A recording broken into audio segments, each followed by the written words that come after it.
yesterday, we didn't celebrate it yesterday because it was kind of an odd anniversary for us. Yesterday was our 3-year anniversary of Real Life Church in Mountain Home, Arkansas.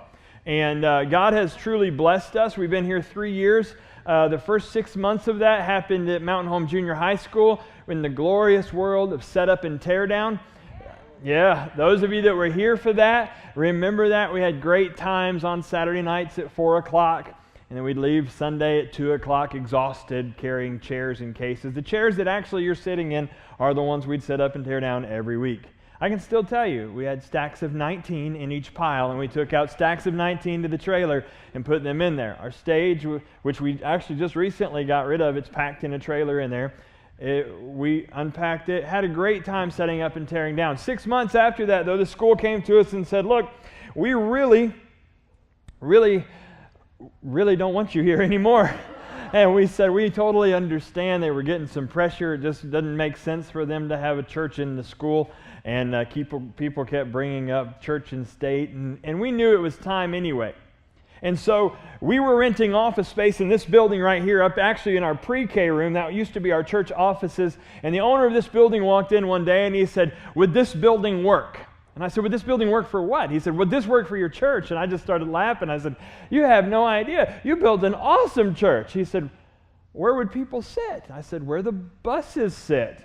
And we kind of walked through that. And he said, Vince, he said, I want to just tell you. He said, I'm not putting heat and air in that building back there. He said, I'm not doing that. That was a big expense. We had just started as a church, didn't have a lot of funding, didn't have a lot of know-how of what we were going to do. And just to kind of tell you a little bit of the history of what God does, within days of having that conversation, there was a tornado that blew through southern Ohio, which I know doesn't sound like good news, but when it did, it tore the half off a big commercial building, and the insurance company come in and said, hey, we got to replace everything. And they said, even the stuff that works? They said, even the stuff that works, we have to replace everything, the insurance companies told us. And so our heating and air units that we have for this building were donated, and all that happened within a few days of him saying, would this work? And if so, you're not going to have heat or air conditioning. And God in His providence and God in His grace said, you know what? I'm going to make it work. I'm going to make it work, and I'm going to provide a way. And we've been here now 2.5 years. God has blessed us. We have grown. When we have grown, and we have grown, last Easter we had 850 people in here on Easter Sunday, not in one service, thank God, right? For those of you that come to the 11 o'clock service. But that's kind of what it felt like all weekend long. And so we're seeing desperately that there's a need in our community for what Real Life Church does and what Real Life Church is. And what I realized is, as I was talking to volunteers and as I've been talking to different people in the church, some people just don't know. And let me be the first to tell you, that's my fault. As your pastor is the one who stands before you every week, I should be explaining to you very clearly what the vision of the church is, and I just haven't done a real good job of that. And I'm not going to make excuses. It's just something that I haven't done a good job of. And so I want to take tonight just a little bit of time and break down the mission, the vision, and the values of who we are of Real Life Church, because you know, and you've heard me say, we did a whole series on our core values at the church. And I'm just going to ask someone that's not on staff to spout one of them off. Does anyone here know at least one of the core values at Real Life Church? Anybody? David? We will make Jesus famous. Anybody got another one? Yeah, one more. Okay. I'm getting lots of stuff. I'm just going to give you a hint, guys. If you've got a donut or coffee for the last 2 months, they're on the wall behind the countertop, all right? I was giving you a chance to cheat back there if you realize that. And so I'm saying all this to say, I knew David was peeking back there. That's what was happening. He's in the back. You got to watch musicians, all right? I say all that to say this. I'm sorry to you. as your pastor, I should have been sharing this a lot clearer and a lot sooner. And so we're just going to start from the top, and I want to tell you very clearly what our mission is first at Real Life Church. The mission that God has given us, and it has been this mission from the get-go. We didn't understand it, and it actually came to us after we launched. We thought we had it figured out, and there was a fellow that came in when we were meeting in the pawn shop and flipping, and he walked in, and he just shook his head, and I said, "What?" And he was laughing because he worked on the parking team, and I said, "What?" And he said, "Just one more." And I said, "Just, what are you talking about? Just one more?" He said, "That's all I'm asking God for, is just one more." And it started from there. See, it grew from there because it's easy for us to say, well, we just want one more person. And I think that's really too shallow for the God we serve. I don't want just one more person. I want one more person, and then I want some specifics with it. See, there are several areas of this that I think that we miss. And here's what I want. Here's the one more that I want. The thing I want is I want one more soul to be reached.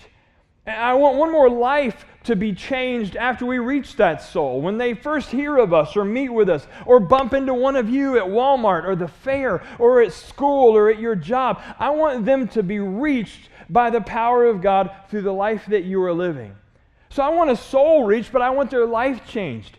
Our church has been a lot about families. You can tell if you've walked through any of our children's areas back there, which are full, thank God they're full, but oh my goodness, they are full, all right? And I want you guys to do this for me. If you work or serve in our children's ministry here at Real Life Church, would you just stand up for me? Just stand to your feet for me.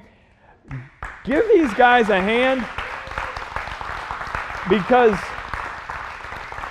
you know, here's the deal. Some of you know your kids, and they get to work with them on a weekly basis, and they love them.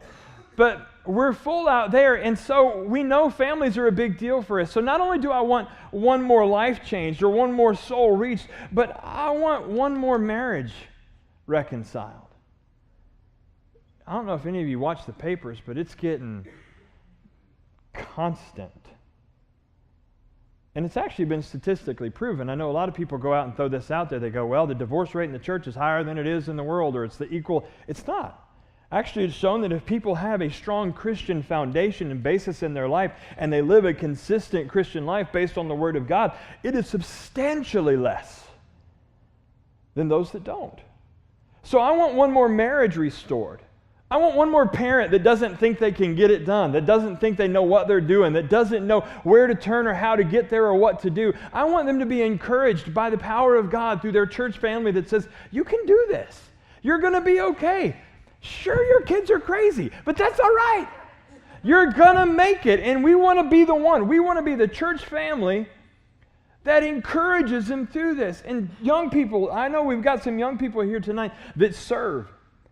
And I'm going to tell you, I'm glad you serve, because I want one more young person. I want one more child, one more teenager. I want them challenged to live a life for Christ. And I don't know what that looks like. We may not have it all put together just yet, but I want them challenged to live a life for Christ. I want them challenged to step into an area and serve. I want them challenged to step alongside someone at school and lead them to Christ. And that is the mission that we have here at Real Life Church. That is always and will always be the mission, is to reach one more. So if you're walking in Walmart and you go, I just don't really know what I should do for the church, get one more. Reach one more person. Reach across the aisle. Reach across the desk, the cubicle at work. Go speak randomly to somebody at Walmart. And I'd say that because, guys, you don't know it, but that's how this started. I'm a talker. And so I'd walk through Walmart or walk and I'd ask people, why don't you go to church? Or do you go to church? No, I don't go to church. Why don't you go to church? Well, because church is full of hypocrites, the music's boring, the preaching's boring, and they'd give me this long list of stuff. And I'd say, what if you could find a church? What if there was a church that wasn't like that? Where actually there was things that were spoke about that spoke to what you're going through right now. Well, nobody knows what I'm going through right now. I said, well, let me guess. Maybe it's relationship stuff. Maybe you're not all, maybe your marriage isn't what it should be, or maybe your kids are driving you nuts, or maybe work is just stressing you out. And everybody deals with that stuff. Doesn't matter whether you're a Christian or not a Christian, everybody deals with that stuff. So I challenge you Because as much as I love to talk to people, I'm going to tell you straight up, you guys will bring more sheep into the fold than any shepherd ever will. In fact, it's kind of a physical reality. If you look at literal sheep, how many of you know or have ever met a shepherd that was able to produce sheep? Not one. I mean, there was that one clone one, but that's not how we roll. Sheep produce sheep. The mission of Real Life Church is mine to give, is mine to encourage, is mine to cast vision for, is mine to edify you and to build you up and to equip you as the saints to go out and to produce more sheep. And so I challenge you to do that. I challenge you to go out. So you say, okay, if that's the mission, one more, how do we get there? You pass it every time you walk in the door, is that we show real life to real people through a real Savior named Jesus. You say, yeah, you say that often. And I want to break it down because I don't know that I've ever broke it down to you. The word show is a verb that means to put on display. It means I've got to show you real life before you'll ever encounter real life. I've got to tell you about real life before you're ever going to get there. And so let me tell you real quick how we're going to do that, or how we do that here at Real Life Church. First few things that we do, you're going to hear me repeat some things because I don't know where all of you are. Some of you here are partners and you don't serve. And some of you are here people that serve, but you're not partners yet. And you say, well, what's a partner? We don't do church membership at Real Life Church. We've had that question come up on some connection cards. My membership is at such and such church. I haven't been there in 27 years. I wonder if I need to transfer my membership. We don't do membership. We do partnership. The reason we do partnership is because, see, members have rights. Partners have responsibilities. And we do church together. I was sitting in the car today with my wife, and as Jennifer and I were driving around, I was talking about the importance of volunteers at Real Life Church. And I said, do you realize, I said, Eric and I are the only paid staff here at the church. And Eric and I, on any given Sunday, there are volunteers that start somewhere. They get to the church somewhere between 7:30 and 8 o'clock on a Sunday morning. We don't start service till 9:30, and most of there are people here until about 1 o'clock on Sunday afternoon. And I sat there and I thought, man, that's 5 hours of ministry time that happens on a Sunday morning. And I'm going to tell you how much I get. I get an hour. I preach about 30 minutes every Sunday. I know it seems like more, but it's not. It's really only 30 minutes every Sunday. The rest of that time, other than what Eric does on the stage, and yet he's surrounded by volunteers, the rest of that time, other than 1 full hour, is enveloped and produced and done by volunteers. It's because of what you do that we can't fit anymore in the 11 o'clock service. It's not because of what I preach, because the Bible tells us very clearly that the Word of God, if it's spoken, it won't go out void. It's because of what you do as a body. It's what you do as partners, telling your friends to come. It's what you do working with that child, for a parent who just needed a break, for that single mom or dad who says, you know what, I just need a breather. And it's you that provides that for them. And that's why they keep coming back to Real Life Church, because you show them real life. We do our best to be very authentic. When we started the Chatterbox series, I had to come back and calm everybody that I wasn't resigning from the church, because I don't mind telling you that I'm broken. I don't mind showing you that I have insecurities that me and God wrestle through and that I struggle with sometimes. And I don't mind sharing that stuff with you, because I know that the only way that you'll ever choose to follow a leader like me is if I'm authentic with you and real with you and let you know that sometimes I hurt just like you hurt. And that's how I want us to do church together. And so we not only are going after one more, but we're showing them real life. We do that through our serve teams and through evangelism. Okay? Our serve teams happen every Sunday morning. You've got people in the cafe, and I don't know if Miss Sandy, where you at? I seen you back here. Miss Sandy's got her hand up in the back. She coordinates and orchestrates the cafe area over there. And if you guys love donuts, would you give the cafe people a hand for me?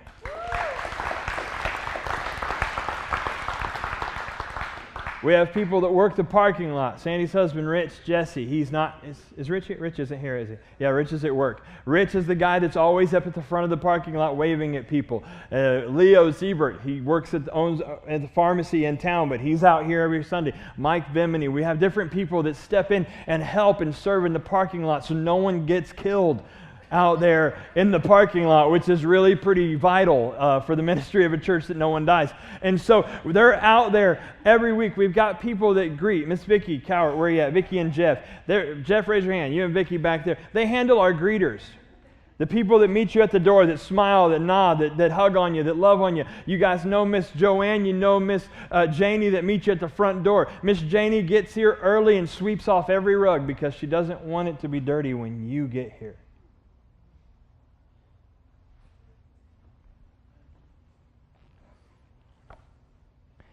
Miss Janie, she's not here. Miss Janie is moving 1st of October. And she came to me last Sunday in tears. She said, Vince, I don't know what I'm going to do. I said, what do you mean? You're going to find a church that's going to be awesome. You're going to be around your family. And in tears, she said, Vince, I'm going to miss my church. And I thought, God, if you would, please, give all of us the heart that Miss Janie had. That if it takes grabbing a broom before anybody gets there to sweep it to make sure it's nice. So when that single dad or single mom or that person that doesn't know Jesus walks up, there's not a leaf or a speck of dirt that gets in the way of them meeting Jesus. See, when you make a determination in your heart that what we do here is important, you will do anything to make sure it gets done. And Miss Janie had made a determination in her heart to show real life to real broken people walking through a door. So I challenge you, if you're here tonight and you don't serve on a team, maybe you serve on a team and it's once a month, maybe it's just kind of here and there or hit and miss. I challenge you. I am asking you. I won't beg you because I don't believe God needs to do that, but I'm asking you, get involved in the life of someone who has yet to meet Jesus. The easiest way to do that is for you to plug into a serve team, and I challenge you to do that. We got a place for you. If you're administrative and you love data entry, you're strange, but I love you. And we've got stuff for you to do. There's things, there's different opportunities for you to plug in and serve. Evangelism is the next part. That's how we show real life. You better tell the world about Jesus because he's that important. Amen? Amen. So tell them. I don't need to preach yesterday's sermon again. You go tell them all. Tell them all about Jesus. And you say, well, Vince, I don't know the words to say. Then tell them about your church. And then I'll tell them about Jesus. I started Real Life Church, my wife and I did, and I prayed, and I've told you guys this before, but I prayed. I said, God, I want you to do one thing for me, and I don't know if this is right in me asking, but God, if you'll do this, if you will show me the hurt, if you will show me the hurt of everybody that walks through the door, I will do my best to show them you. And let me just tell you, we live in a hurting world, and they're just begging for someone to show them hope. And that hope is Jesus Christ. So go be an evangelist. Go tell them. Go ask them. I've told you this before. Go buy them lunch. Pay for their gas. Get them here some way. I believe, and I'm not going to put any names out there, but I believe tonight someone said, I'm going to buy them dinner so that they come to this meeting tonight. And I love that. Because it was important enough for them to be here that they were going to make sure someone else got here. Next thing is not only we show real life, but we also connect through life groups. Different life groups that are going to be starting up here in just a little while. I want you to plug in. I want you to get involved. And guys, I want to share with you just a little bit about those life groups is that you're going to miss out if you're not in one. You're going to miss out connecting with somebody that you don't know. You're going to miss out having somebody that's going to be able to go through a trial in your life with you if you don't plug into a group. You say, well, you're kind of making it sound like I have to. You may not even realize it yet, but you have to. I can't make you, and I don't have that authority to do that. But what I'm telling you is that there's going to be a moment that you're going to run into and you're going to hit a wall. And the people that you're going to turn to are going to be the ones in your life group that carry you through. The people that you call for counsel is going to be that facilitator that opened the Word to you, that gave you a scripture, that shared with you. And it's going to change your life if you plug into a life group. So I challenge you to do that. I love to preach, but if you are relying on me for all the spiritual depth in your life, it's not enough. It's not enough. Plug into a life group and grow. Grow in Christ. The Word tells us there in Matthew as He gives the Great Commission there. And I'm going to read it because most of you know what it says. If you don't, I'm going to read it and you'll know what it says then. It says, "Therefore go. Go and make disciples of all the nation, baptizing them in the name of the Father and of the Son and the Holy Spirit. Teach these new disciples to obey all the commands that I have given you. And be sure of this, I am with you always, even till the end of the age." Go and grow. Church, go and grow. And how we do that here at Real Life Church, we could do a million different committees, and we could do a million different programs, and we could have the Quilters Guild, and we could have all kinds of great stuff that would be awesome. But it would also wear us out. It would wear us out. Could you imagine if I said, hey, not only do I need you here on Sunday morning, but those of you that are in the quilting club, and I'm just throwing quilting out there, if you're a quilter, I mean no offense whatsoever, all right? But you need to be here Sunday night at 6:30, and then our volunteer meeting on Monday at 6:30, and this on Thursday, and then this on Wednesday. What happens is you'd go, I'm out. I'm out. And so we will get to our mission through two avenues. One of those is our Sunday morning service, which we kill it on Sunday mornings. And I don't say that bragging except on Eric, because Eric and those guys and everybody he puts on the stage, they do a phenomenal job every week. And the teams that are up there and our volunteer teams, they are phenomenal at our Sunday morning. And that brings people in. How many of you have been coming to the 11 o'clock service? Raise your hand. Big, raise it up, proud. If you've been coming to 11 o'clock, stop it. Come to 9:30. We need the room. All right? We need your seat. I need your seat. All right? Because it's full. How many of you are excited that it's full? Yeah. How many of you know what happens if it stays full? I'm hearing another service. I'm hearing bigger church. I'm liking both of those. Except you don't have to preach the other service, all right? I have to do that. Which I don't mind doing. But what happens is, and we've seen this the last 2 years, I pulled the sheets this morning. And we pull our graph, and we graph our attendance every week, and we've done that since we started. And you can see Real Life Church going, and it's fun to watch it in the beginning when it was 250 coming out of the school, and we added another service, and it was immediately 350, and then we broke the 400 mark, and then we're at 450, and then summer came, and all of you went on vacation at different times. And so we hovered around the 350 mark again, and then all of a sudden we had this thing we called our baptism.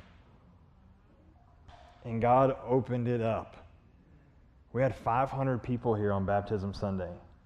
It's our largest service we've ever had that wasn't a holiday. It was our largest single service attendance we've ever had.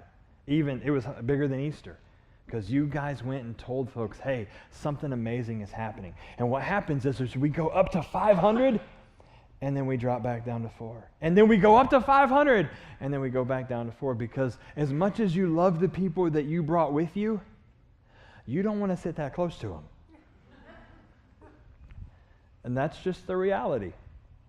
And so we're praying through, and I'm just going to tell you this because I don't have all the details, and I don't want to begin a rumor or start a rumor, but I will tell you this, that within the next 12 months, there is going to be some very, very significant changes that occur within Real Life Church to make sure that we're ready for 600 and 800 and 1,000 and 1,200 and 1,500 and whatever it is that God chooses to send our way. And people will say it. They'll go, Vince, you're just crazy to think about that in Mountain Home, Arkansas. Nobody really likes big church. And I've said this before, and I will say it like I always say it. If you do not like big church, heaven is going to suck.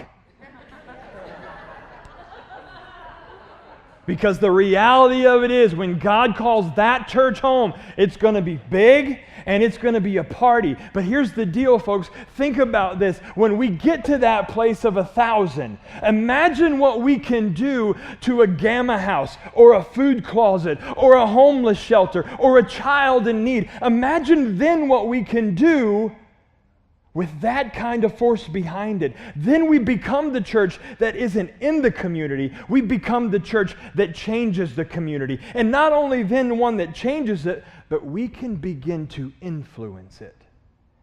And I'm going to tell you right now, the world has never needed more a godly influence than it does right now. So why not us? Why not Real Life Church? Well, you're only 3 years old. Why not? How many of you know when you had your first kid, it changed everything?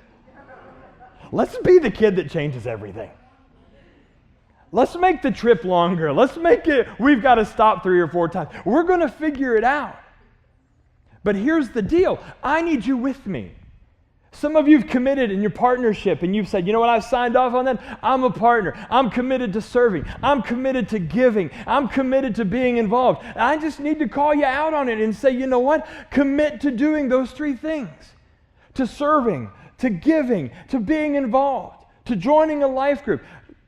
Go be a part. And here's the biggest thing. Go tell the neighbor. Go grab your friend that you bring to church. Children's workers, if you're in children's, grab your best friend and say, you've got to come do this with me because it's awesome. You say, Vince, I don't think it's awesome. Then come out of children's and let me find someplace for you. Because I want you to serve where God's breaking your heart. If that kid that walks in and he's dirty and he didn't eat breakfast, so he went and stood at the donut table for an hour or 30 minutes. Because we don't let them have them before 9 or they'd all be gone. But he stood there waiting on one to eat. And you are the hope of his world on Sunday mornings. If that's not what stirs your heart, don't do it. Find something that stirs your heart. But if it is, bring somebody with you. Bring somebody along. Miss Dana is one of our pre-K workers. Miss Dana, you've been doing that over a year now, right, here at the church? A little over 2 years. We baptized Miss Dana down at the spring the last time we did a baptism down there. She wasn't gonna. She went to watch. Didn't you, Dana?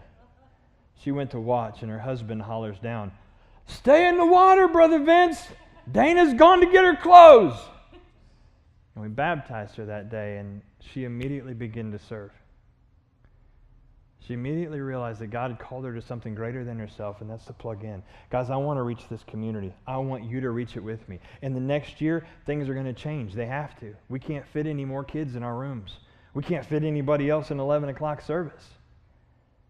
We have people stacked 3 rows deep into the hallway to get them in here. And we say, that's exciting, that's great, but I want them to stay. I'm going to give you a number, and I hope it breaks your heart like it did mine. We were sitting in staff meeting one day, and a report came across and said, Vince, since January of this year, and I was excited. I was like, yeah? They said 285 people plus. And I'm like, yeah? They said, came once.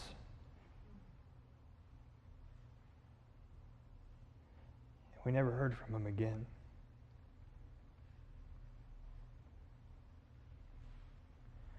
See, it's easier to, I can talk the big numbers of growth. But those 285 that we missed,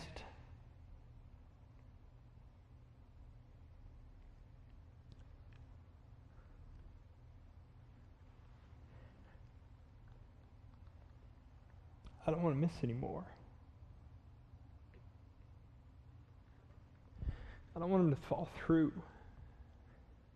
I don't want it to be your neighbor or the friend that you invited that your heart broke for. I don't want us to miss them.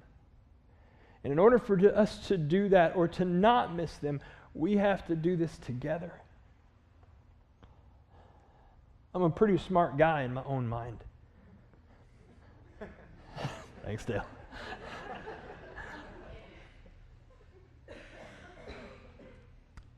But the one thing that I know and the one thing that I am learning daily is that God has put amazing people around me.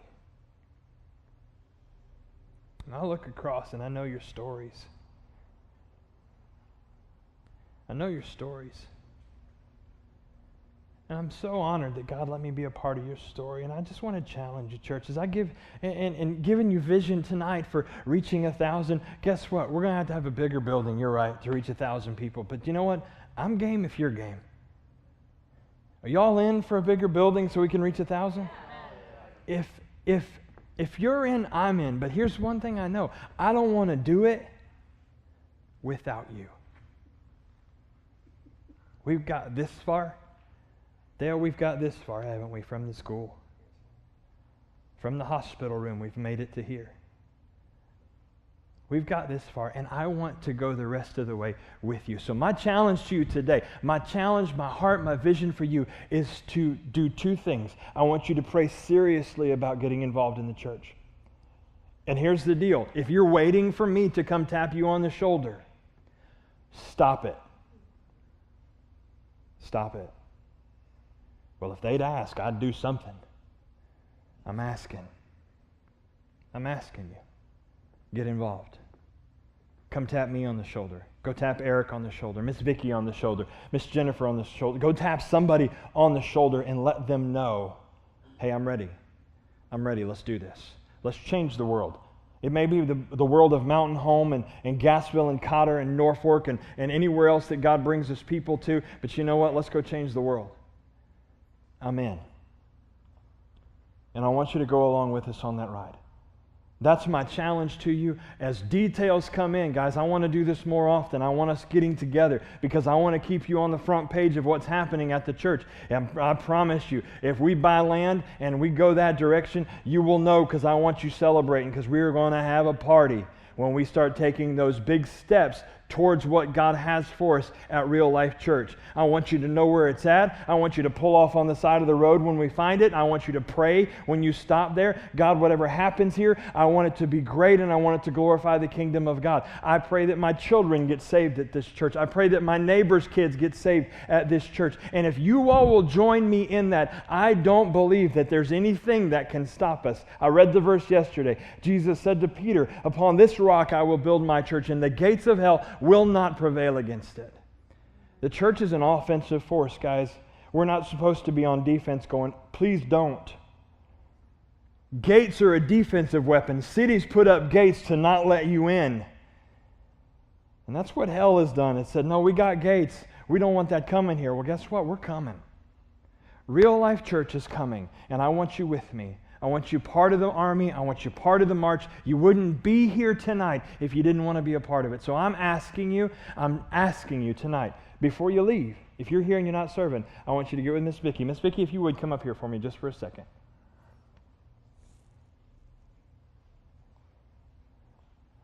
I love when people walk in flip-flops. Come on up. I can't get up that way. Well, how many of you know Miss Vicky? Give her a hand. One of the things that Miss Vicky and I have talked about over the last few weeks when we sit down and we meet, the one thing she reiterates to me, and I appreciate this so much, is she said, Vince, I love people. This is about people. I promise you that Miss Vicky wants to find where you fit. She's not going to stick you in a room or she's not going to stick you in a ministry and hope that you make it. That's not her goal. That's not her heart. She wants you to serve Christ in a way that you are fulfilled and that the plan is fulfilled that God has for your life.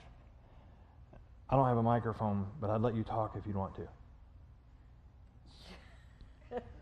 I put you on the spot. I always want to talk. I know. I thought so. I don't have one. I'm a retired school teacher. I can belt it out. I just want to say from the bottom of my heart how much I appreciate everything that you do.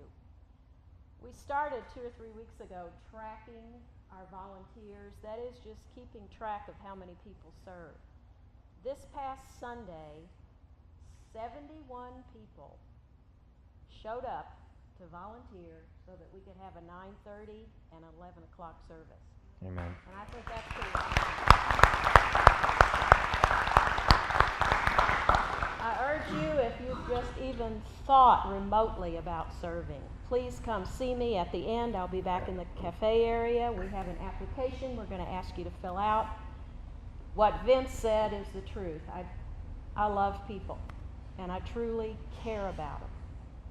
And one of the greatest blessings that I've had in my life is serving. I can't begin to tell you all the things that you gain. Some things, if I told you, you'd go, well, that's nothing. Yeah, it's something. And so please come see me. We want to find a spot where you feel comfortable. Most important, a spot where God really wants you to be. Yeah. Amen.